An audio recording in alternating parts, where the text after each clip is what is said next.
High, good day my friends. তোমরা সবাই ভালো আছো তো? আমিও খুব ভালো আছি। প্রবাসী টিঙ্কুর চ্যানেল থেকে তোমাদের সবাইকে অনেক ভালোবাসা অ্যান্ড শুভেচ্ছা। নতুন বছরের প্রথম সকাল, তার আকাশ সত্যি দেখে নিজেকে খুবই গ্রেটফুল মনে হচ্ছে। কামনা করি আমাদের সবারই 2025টা খুব ভালোভাবে কাটুক, সবার জীবনে অনেক অপরচুনিটি আসুক, সবার গুড হেলথ হোক।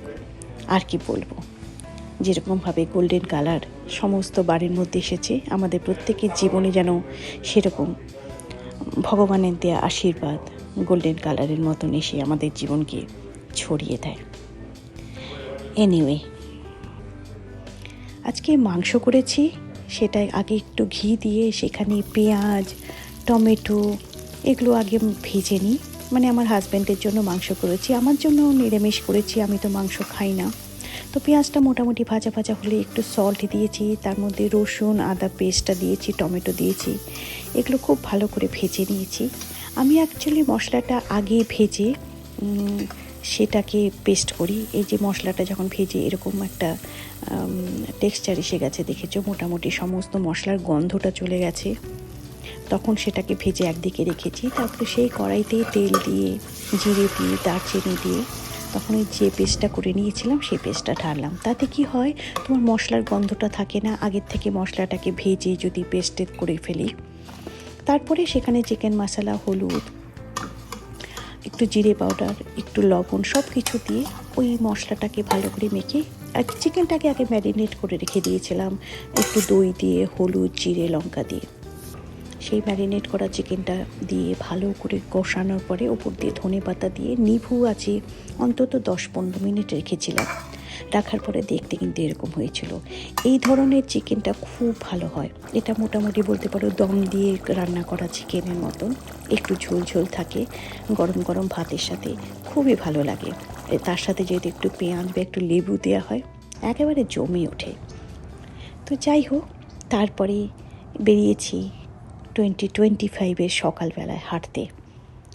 দিনটা একই রকম, প্রত্যেক দিনের মতনই, তবু মনের দিক থেকে যেন মনে হয় হ্যাঁ সত্যি নতুন বছর এসেছে। পাতাগুলো দেখো কীভাবে শুকিয়ে সব ঝরে পড়ে গেছে। এরপরে তো বৃষ্টি আসবে, এই ঝরে পড়া পাতাটাও চোখে পড়বে না, বা যতদিন চোখে পড়ছে ততদিন এটার বিউটিটা দু চোখ ভরে নিচ্ছি, এই আর কি। আস্তে আস্তে গাছের পাতা সব শুকিয়েও যাবে। কেউ হয়তো মুভ করছে, সামনে ট্রাকটা দেখছো, মুভার্সের ট্রাক।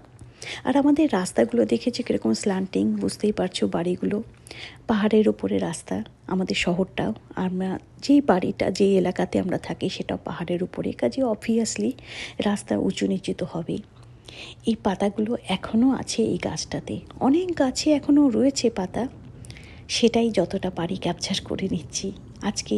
এই এই ধরনের এই যে গাছগুলো, এই গাছগুলো কিন্তু শীতের দেশে হয়। আমি অ্যাকচুয়ালি ইন্ডিয়াতে যখন নৈনিতাল, মুসৌরিতে গিয়েছিলাম, সেখানেও কিন্তু দেখেছিলাম। এগুলোর আমি ঠিক নাম জানি না, বাট এই লাল ফুলটা দেখতে কি সুন্দর বলো। অ্যাকচুয়ালি হাঁটতে হাঁটতে যখন নেচারে এরকম এক একটা বিউটি দেখি না, মুগ্ধ হয়ে যাই। আর সত্যি নিজেকে খুবই ধন্য মনে করি যে সুস্থ আছি, বেঁচে আছি, দু চোখ ভরে দেখতে পাচ্ছি এই দুনিয়াটাকে, দু চোখ ভরে দেখতে পাচ্ছি এই মাদার নেচারের তৈরি করা সৌন্দর্য আমাদের জগৎটাকে। আর এই যে নিঝুম রাস্তা, নিঝুম সব কিছু, তার মাঝখানে এই যে হেঁটে বেড়ানো, এক একটা জিনিসকে এক্সপিরিয়েন্স করা, তার আনন্দ কিন্তু খুব ভালো লাগে, তার আনন্দটা খুব আলাদা। তোমাদের মধ্যেও কি এরকম কোনো ফিলিংস হয় তোমরা জানিও। এখনও ফলের বিউটি কিছুটা রয়ে গেছে, সেই লাস্ট মোমেন্টের কিছু বিউটি যতটা পারছি দু হাত ধরে ক্যাপচার করে নিচ্ছি ক্যামেরাতে, বিকজ খুব তাড়াতাড়ি এই বিউটিটাও চলে যাবে। সব গাছের পাতা হয়তো শুকিয়ে যাবে, বৃষ্টিতে রাস্তা ভিজে যাবে, তখন আর এরকমভাবে শুকনো পাতা মাটিতে পড়ে থাকা সেই বিউটি আর চোখে পড়বে না। সকালবেলা হাঁটতে হাঁটতে একে একটা ব্লক ছাড়িয়ে অনেক সময় 2-3টে ব্লকও আমি ক্রস করি, যার জন্য এক এক দিন এক একটা গলি হয়তো তোমাদের চোখে পড়ে। এই ফুলটা এত সুন্দর দেখে যেন ছোটোবেলার অপরাজিতার ফুলের কথা মনে পড়ে। এই ফুলেরও দেখো ফল সিজনের এফেক্ট চলে এসেছে, রাস্তাতে এই ফুলের সমস্ত এক একটা পাপড়ি খসে পড়েছে।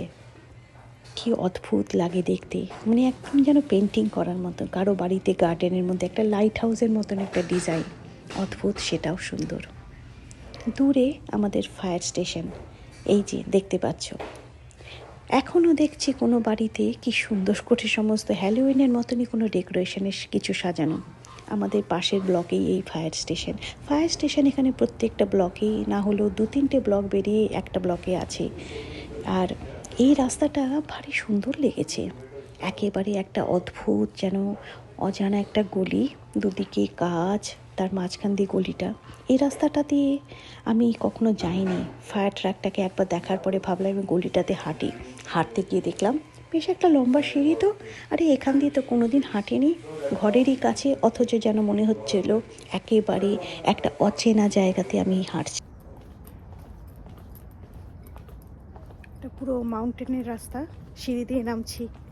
এটা একটা হিডেন রাস্তা, এত বছর এখানে আছি এই রাস্তাটা কিন্তু কখনো এক্সপ্লোর করিনি।